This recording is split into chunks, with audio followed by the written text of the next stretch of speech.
असली गुरु की पहचान कैसे हो, यह सवाल हम सबके मन में कभी न कभी तो उठता ही होगा। बिन गुरु कोई ज्ञान नहीं, यह सब हमने सुना ही है। लेकिन गुरु की पहचान कैसे हो, हम कैसे पता करें कि कौन सा गुरु हमारे ज्ञान के दरवाज़ा खोल देगा। बहुत ही गहरा विषय है। कोई भी इंसान को इस दुनिया में सहारा चाहिए होता है। सबसे पहला सहारा उसका परिवार होता है। जब इंसान को लगने लगता है कि मेरा परिवार भी मेरे दुखों का निवारण नहीं कर सकता, तो कोई और सहारा ढूंढता है और तब वह किसी गुरु के तलाश करने लगता है। क्योंकि इंसान अपने दुखों का निवारण खुद से नहीं सोचना चाहता, वो किसी और का सहारा चाहता है। वह चाहता है कि कोई और आके मेरे सारे दुखों का कारण मुझे बता दे और मेरे दुखों का निवारण भी कर दे। और इसी तलाश में जब आदमी अपना विवेक से, अपनी बुद्धि से काम नहीं लेता, तो वो किसी ऐसे गुरु के चक्कर में फंस जाता कि बाद में उसे धोखा मिलता है और उसके बाद उसकी श्रद्धा को, उसकी भक्ति को बहुत भारी ठेस पहुंचती है। उस गुरु का तो कुछ नहीं बिगड़ता, लेकिन वह इंसान जो उसको गुरु बनाए बैठा था, वह कभी किसी पर विश्वास नहीं कर पाएगा। और यहाँ मैं किसी एक धर्म की बात नहीं कर रहा, ये सभी धर्मों में हो रहा है, क्योंकि हर धर्म में अच्छे और बुरे दोनों प्रकार के लोग पाए जाते हैं। आज की जो कहानी मैं आपको सुनाने वाला हूँ, उसमें आपको एक सही गुरु की पहचान कैसे करें, आपको भली भांति पता चल जाएगा। और उसके बाद आप अपने जीवन में कभी किसी से धोखा नहीं खाएंगे। इससे पहले कि आप इस कहानी के भावनाओं में खो जाएं, इस चैनल को सब्सक्राइब जरूर कर लें। तो चलिए कहानी शुरू करते हैं। एक बार एक इंसान अंदर से पूरी तरह से टूट चुका था। उसे जीवन में इतने धोखे मिले थे कि उसकी श्रद्धा और उसके भक्ति बिल्कुल विलीन हो चुकी थी। अब वह किसी की बात पर विश्वास नहीं करता था, हर बात पर शक करता था। ऐसे ही उस आदमी की पत्नी एक दिन उसे महात्मा बुद्ध के पास लेकर पहुंचती है और बुद्ध के पास जाकर उसकी पत्नी कहती है कि हे बुद्ध, ये मेरे पति हैं, लेकिन ये किसी पर विश्वास नहीं करते। बाहर की दुनिया को तो छोड़ो, ये अपने परिवार वालों पर भी विश्वास नहीं करते हैं, यहाँ तक कि मुझ पर भी विश्वास नहीं करते। कृपया करके आप मेरे पति से बात करके उसे समझाने का प्रयास कीजिए, मैं आपकी सदा आभारी रहूंगी।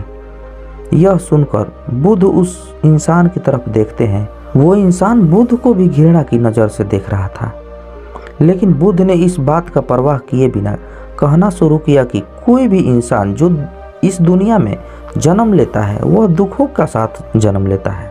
इस दुनिया में जन्म लेना अपने आप में ही एक दुख है, लेकिन जैसे जैसे इंसान बड़ा होता है तो वो उन दुखों से छुटकारा पाना चाहता है और उसके लिए वो किसी सिद्ध पुरुष या किसी गुरु को ढूंढना शुरू कर देता है। और जब गुरु उसे कोई विधि बताता है तो वो बिना अपना विवेक का इस्तेमाल किए उसके बात का या उसके मंत्र का अनुसरण करने लगता है, क्योंकि वह इंसान अपने दुखों से इतना ग्रस्त होता है कि अपना विवेक का और अपनी बुद्धि का सही इस्तेमाल ही नहीं कर पाता। और धीरे धीरे लालची और लोभी लोग इन लोगों का फ़ायदा उठाना शुरू कर देते हैं। और जब उस इंसान को यह पता चलता है कि मुझे तो इस मंत्र से, इस विधि से कोई फ़ायदा ही नहीं हो रहा है, मतलब मुझे मेरे दुखों का छुटकारा ही नहीं मिल पा रहा है, तो वो उस गुरु को छोड़कर किसी दूसरे गुरु के पास चला जाता है। और जब वो निरंतर ऐसे धोखे खाता रहता है तो उसका विश्वास गुरुओं पर से उठ जाता है। अब उसे कोई सिद्ध पुरुष, कोई सद्पुरुष भी मिलेगा तो वो उस पर विश्वास नहीं कर पाएगा, क्योंकि अतीत में वो बहुत ज़्यादा धोखे खा चुका है। इसलिए शक संदेह उचित होता है, क्योंकि वो आपके विवेक को जागृत करता है। जिस इंसान में शक ही नहीं पैदा होगा, वो इंसान अपने विवेक को जागृत नहीं कर पाएगा, अपनी आंखें खोलकर नहीं देख पाएगा। लेकिन अगर उस सद्पुरुष की बातों से आपके सारे शक दूर हो जाते हैं तो आपका कर्तव्य बनता है कि आप उसे गुरु की भांति स्वीकार करें। उसके बाद बुद्ध ने कहा कि अक्सर एक इंसान दूसरे इंसान को ही गुरु के रूप में स्वीकार करना चाहता है, लेकिन समझने की बात यह है कि हम इंसान के अलावा दूसरी बहुत सारी चीज़ों से सीख सकते हैं, जैसे कि पेड़ पौधे, प्रकृति, पशु इत्यादि इत्यादि। अगर हम आंखें खोल कर देखें तो बहती हुई नदी भी हमारे गुरु के समान होती है। बहती हुई नदी हमें सिखलाती है कि जीवन की धारा में बहते हुए चले जाओ, उससे साथ संघर्ष मत करो, उससे लड़ो मत, बस उसकी धारा के साथ बहते जाओ। जीवन अपने आप समंदर में मिल जाएगा। जिस प्रकार अंत में नदी समंदर में मिल जाती है, उसी प्रकार आत्मा का भी परमात्मा से मिलन हो जाएगा। ये एक नदी की सीख है, लेकिन हमने कभी नदी को आंखें खोलकर देखा ही नहीं। और इस तरह प्रकृति में हर चीज, हर वस्तु एक गुरु की भांति हो सकती है जो हमें सीख दे सकती है, लेकिन उसके लिए हमें अपना विवेक जगाना होगा। अपना विवेक जगाने के लिए हमें खुद से प्रेम करना सीखना होगा। अक्सर इंसान खुद से प्रेम नहीं करता, तभी वो दूसरों के पास अपने दुखों का हल खोजने के लिए जाता है। अगर इंसान खुद से प्रेम करता तो पहली बात यह उसे दुखों का एहसास ही नहीं होगा, क्योंकि जहाँ प्रेम होता है वहाँ दुख, वहाँ संताप नहीं होता। और दूसरी बात, जब आप खुद से प्रेम करने लगते हो तो आप किसी भी समस्या का हल अपने अंदर ही ढूंढते हो। आप खुद के मन में उतरकर खुद से ही सवाल करते हो, और यकीन मानिए ऐसी परिस्थिति में अंदर से जवाब भी आता है। तो सवाल ये है कि खुद के प्रति प्रेम कैसे जागृत किया जाए। हम हमेशा उन्हीं लोगों से प्रेम करते हैं जो किसी न किसी रूप में हमें लाभ पहुंचा रहे होते हैं, चाहे वह किसी भी रूप में क्यों न हो। हमारा प्रेम कंडीशनल होता है, वह परिस्थितियों पर निर्भर होता है। लेकिन अगर आपका प्रेम अनकंडीशनल होगा, बिना किसी लोभ लालच का होगा, तो दिव्य प्रेम बन जाता है। आपका प्रेम बाहरी चीज़ों पर निर्भर नहीं करेगा, क्योंकि वो प्रेम आपके अंतर मन में उमड़ रहा होगा, और वह प्रेम सबके लिए होगा, सर्वत्र होगा। और इस प्रकार के प्रेम को मैंने दिव्य प्रेम की संज्ञा दी है। जब आप संसार में किसी भी चीज़ को अनकंडीशनल प्रेम करने लग जाते हैं, दिव्य प्रेम करने लग जाते हैं, तो आप मूल रूप से खुद से ही प्रेम कर रहे होते हैं।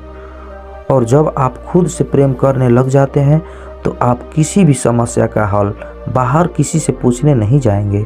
आप उसी से पूछेंगे जिससे आप सबसे ज़्यादा प्रेम करते हैं, और वह आप खुद हैं। आप खुद से ही सबसे ज़्यादा प्रेम करते हैं, इसलिए आप खुद से ही समस्या का हल ढूंढेंगे। अब सवाल यह खड़ा होता है कि इस दिव्य प्रेम को जागृत कैसे किया जाए। तो इसका एक छोटा सा अभ्यास है। जब भी हमारे पास समय हो, मतलब हम कोई काम नहीं कर रहे हों, तो खाली बैठकर पेड़ पौधों की तरफ, प्रकृति की तरफ ये भावनाएं बनाएं कि मेरे मन में उनके प्रति प्रेम उमड़ रहा है, और मेरी आंखों के माध्यम से वो प्रेम की तरंगें उन पेड़ पौधों की तरफ भेज रहा हूँ, और बदले में वो पेड़ और पक्षी भी हमारे तरफ प्रेम की तरंगें भेज रहे हैं। यह हमें महसूस करना है। जितना भी देर हो, आधा घंटा, 15 मिनट, 5 मिनट, जब भी हमारे पास समय हो, हम यह अभ्यास जरूर करें। इससे हमारे अंदर दिव्य प्रेम जागृत होगा, मतलब अनकंडीशनल लव, और उसके बाद हम अपने प्रति प्रेम का अनुभव कर सकेंगे। इसलिए जरूरी है खुद के विवेक को जागृत करना। किसी ठग से, किसी बहुरूपिये से अपनी समस्या का हल पूछने से अच्छा है कि आप उसे किसी से न पूछें। आप उस दुख को सहते रहें, क्योंकि अगर आप किसी ठग से समस्या का हल पूछेंगे तो आपके दुखों में सिर्फ इजाफा होगा, उससे छुटकारा कभी नहीं मिलेगा। बुद्ध ने जो अपना आखिरी उपदेश दिया था, उसमें उन्होंने खुद कहा था कि अपः दिवो भव, मतलब अपना दीपक खुद बनो और अपने अंदर के गुरु को पहचानो। एक बार अगर आपको अपने अंदर के गुरु की पहचान हो गई तो आप प्रकृति में हर एक वस्तु को, हर एक चीज़ से, इन हवाओं से, इन पत्तों से, इन पक्षियों से, इन जानवरों से, इन सब से सीख ले सकते हो। लेकिन उसके लिए दिव्य प्रेम का अभ्यास और विवेक को जागृत करना होगा। जरा सोचिए, एक इंसान जो किसी दूसरे इंसान को अपना गुरु मानकर पूरा जिंदगी निकाल देता है, और आखिर में जब वो खुलासा होता है कि मेरा गुरु तो मिथ्या था, मतलब वो एक ठग था, तो उस इंसान पे क्या गुजरेगी? उसे तो अपनी पूरी जिंदगी व्यर्थ, बेकार लगेगी। उसका खुद पे से विश्वास उठ जाएगा। वो कैसे किसी से नजरें उठाकर बातें कर पाएगा? और हम देखते हैं हमारे चारों तरफ यही तो हो रहा है, और फिर भी हमारी आंखें नहीं खुल रही है। हम फिर भी किसी तीसरे गुरु की तलाश में निकल पड़ते हैं। हो सकता है कि आप जिस गुरु को मानते हो वह सत्पुरुष हो, लेकिन एक सत्पुरुष भी आपके अंदर वाले गुरु को ही उभारता है। सद्गुरु आपका परिचय आपके अंदर वाले गुरु से ही कराता है और वही सद्गुरु कहलाने लायक भी है। इसलिए किसी अंधविश्वास में मत फंसिए। अपह देवो भव, अपना दीपक खुद बनिए। तो दोस्तों, कैसी लगी आपको यह कहानी? कमेंट सेक्शन में ज़रूर बताएं और अच्छी लगे तो इस चैनल को भी सब्सक्राइब कर दें। तो मिलते हैं अगली कहानी में, तब तक के लिए अपना ख्याल रखें। जय हिंद, जय भारत, जय बुद्ध।